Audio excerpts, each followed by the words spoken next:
October 15 UPI. A Canadian woman was diagnosed with flesh-eating disease 4 days after her son was born in March, and now she is a quadruple amputee.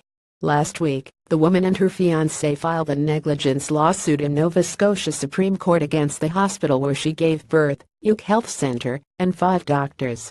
What Lindsay and her family have gone through over these past 7 months is incomprehensible, said Raymond Wagner, QC, counsel for Lindsay Hubley. She is truly a survivor, and remarkably has maintained a positive and determined attitude along her long road to recovery, all while juggling the struggles and joys of a newborn. Hubley is now infection-free, but needs more surgeries, including a kidney transplant. A GoFundMe account has raised $94,400. Hubley, 33, gave birth to her first child, Miles, on March 2. She and her fiancé, Mike Sampson, 34, brought their child home 2 days later.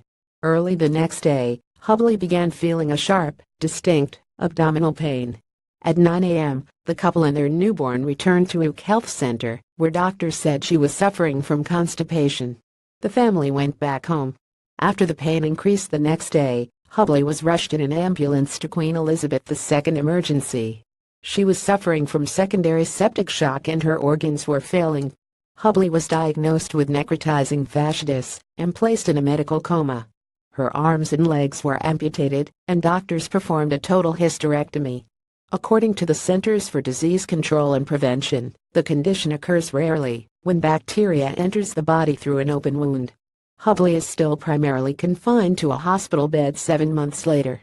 In addition to the surgeries and life-altering changes Lindsay has had to go through, no mother should have to miss out on the first months of her son's life, Sampson said. We're grateful she's recovering, but it's a long road ahead.